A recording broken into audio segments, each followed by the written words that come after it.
तो विमानवाहक पोत सहित फ्रांस का नौसैनिक बेड़ा स्वेज नहर के दक्षिण और लाल सागर की तरफ आगे बढ़ता दिखाई दे रहा है ताकि स्ट्रेट ऑफ हॉर्मूज के लिए फ्रांस ब्रिटेन की ज्वाइंट ऑपरेशन को वो अंजाम दे सके।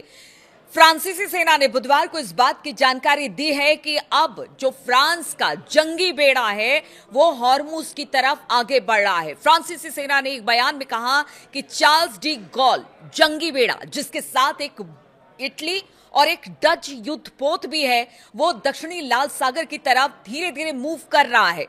और इसकी बड़ी वजह भी है, स्वेज नहर से होते हुए फ्रांस का एकमात्र विमान वाहक जहाज फारस की खाड़ी के उस महत्वपूर्ण मार्ग के और करीब पहुंच गया है जिसके जरिए दुनिया के करीब 20% कच्चे तेल का व्यापार होता है, जिसे ईरान ने मार्च की शुरुआत से ही बंद कर रखा है।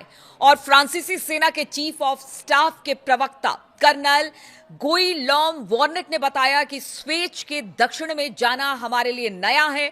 भौगोलिक तौर से ये स्ट्रेट ऑफ हॉर्मूज के करीब है और जैसी भी परिस्थितियां वहां पर बनती है उस हिसाब से हमारा रिएक्शन होगा। वॉर्नेट ने कहा कि फ्रांस, ब्रिटेन और 50 से अधिक देशों ने हॉर्मूज गठबंधन बनाया है और ये गठबंधन स्ट्रेट ऑफ हॉर्मूज को खुलवाने का काम करेगा, लेकिन ये तब काम करेगा जब पड़ोसी देशों की सहमति उन्हें मिल जाएगी। उन्होंने कहा कि आज स्ट्रेट ऑफ हॉर्मूज ठप पड़ा है और यहां से अगर आपको गुजरना है तो आपको भारी भरकम पैसे चुकाने पड़ रहे हैं जो ईरान वसूल रहा है। फ्रांस का कहना है कि मिशन प्रोजेक्ट फ्रीडम से उनका कोई लेना देना नहीं है। उन्होंने कहा कि हम अपनी रक्षा के लिए कर रहे हैं और यह अंतर्राष्ट्रीय कानून के हिसाब से बिल्कुल मुफीद है।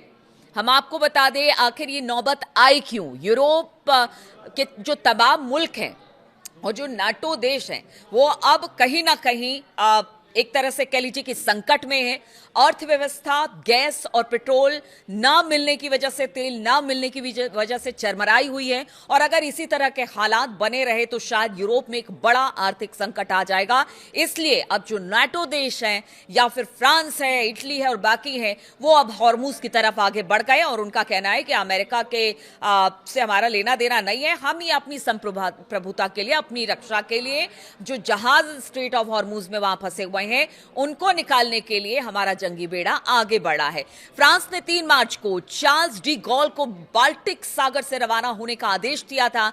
इस सैन्य अभियान में 8 फ्रिगेट और 2 मिस्ट्रल श्रेणी के एम्फीबियस असॉल्ट शिप शामिल हैं। एक तरफ फ्रांसीसी युद्धपोत आगे बढ़ा है और दूसरी तरफ हम आपको बता दें, दूसरी बड़ी खबर सामने आ रही है कि अमेरिकी राष्ट्रपति डोनाल्ड ट्रंप ने ईरान के साथ समझौते को मुमकिन बताया है और यह तब हुआ है जब अमेरिका ने अपना एक 14 सूत्रीय जो प्लान है वो ईरान के सामने रख दिया है और ईरान के सामने रखकर कहा है इस बात को आप मान लें।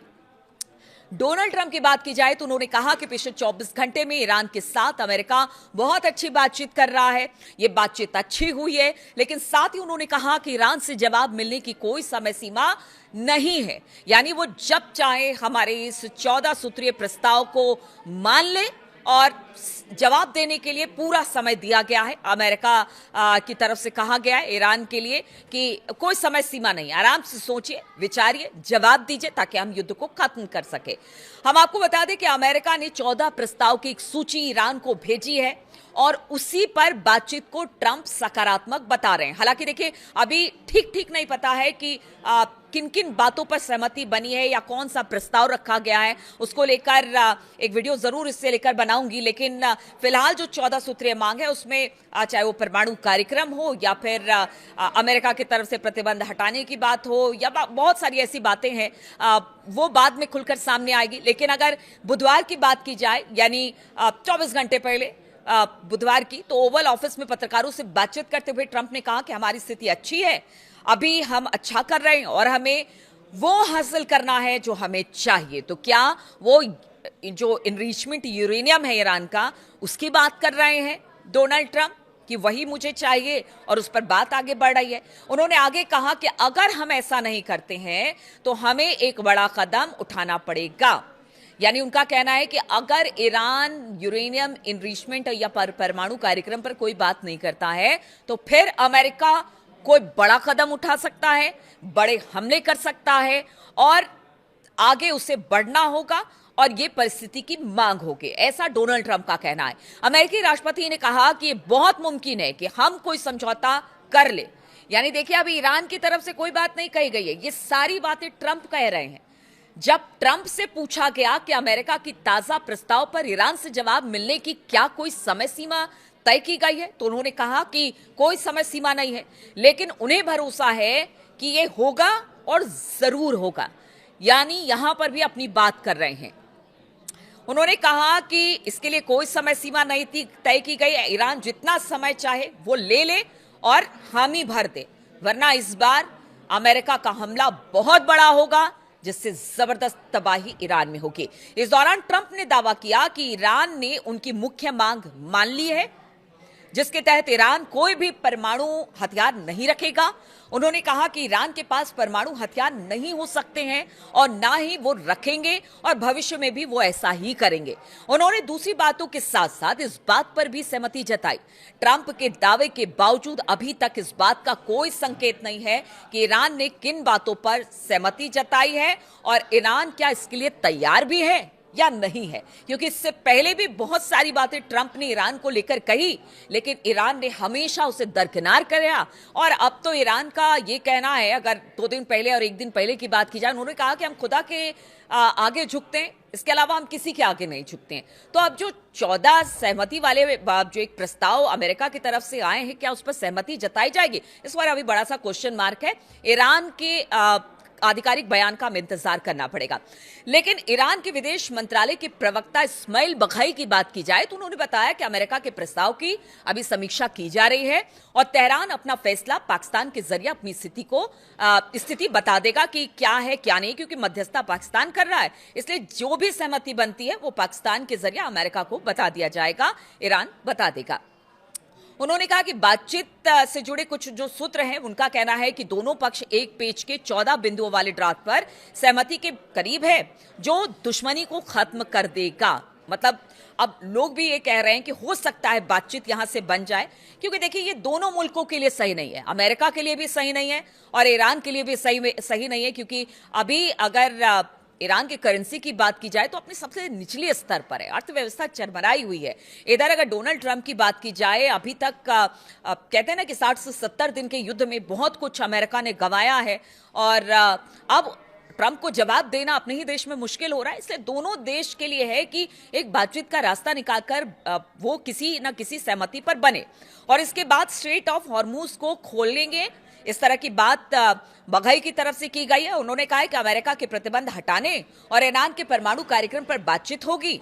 बुधवार को राष्ट्रपति ट्रंप ने सोशल ट्रुथ पर लिखा था कि अगर ईरान वो देने के लिए राजी हो जाता है जिस पर सहमति बनी है तो फिर युद्ध खत्म हो जाएगा। और इसके साथ ही ट्रंप ने ईरान को चेतावनी दी कि अगर वो ऐसा नहीं करता है तो फिर बमबारी तेज हो सकती है और ये पहले से ज्यादा खतरनाक होगी।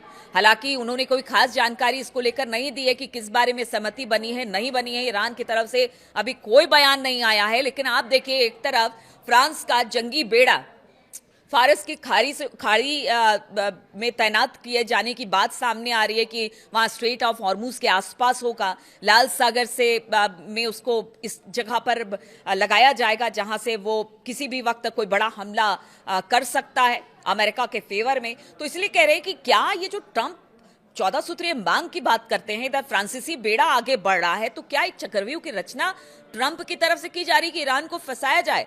लेकिन उन्होंने ये भी कहा है कि देखिए, बातचीत के लिए हमने भेज दिया है प्रस्ताव, ईरान मान जाता है तो ठीक है, वरना बड़ा हमला होगा। तो इन सभी बातों को अगर आप कनेक्ट करेंगे तो कहीं ना कहीं ये लगता है कि बड़ा हमला ईरान पर हो सकता है अगर किसी बात पर सहमति नहीं बनी। लेकिन ईरान को भी पता है कि देखिए, स्थिति थोड़ी सी जरूर उनके हिसाब से नहीं है, लेकिन ईरान है, हमने देखा है कि वो कभी झुकने की बात नहीं करता है। उन्होंने हर बार यही कहा है और जिस तरह से स्ट्रेट ऑफ हॉर्मूज को लेकर और खासतौर पर एक नक्शा उन्होंने दिया कि कोई भी जहाज हो, अमेरिकी तो छोड़िए, किसी भी देश का जहाज हो, अगर वैसे में फ्रांस का भी जंगी जहाज वहां आता है तो उसे भी वो मार देगा अगर सहमति नहीं बनती है। तो बहुत ही स्थिति टेंशन भरी है। इधर जहाज भी जा रहे हैं, अब तो नेटो देश कि जहाज भी धीरे धीरे हॉर्मूज में आगे बढ़ रहे हैं। ट्रंप की धमकी भी है, ट्रंप की मांगे भी हैं, ट्रंप की शर्तें भी हैं, इधर ईरान है कि झुकने को तैयार नहीं है। तो स्थिति बहुत विस्फोटक है। अब देखना होगा कि जो प्रस्ताव रखा गया है उस पर क्या सहमति बनती है कि नहीं बनती है, क्या कुछ बातें निकलकर सामने आती है। इस पर लगातार हमारी नजर बनी रहेगी। बहुत बहुत शुक्रिया मेरे साथ इस वीडियो में शामिल होने के लिए।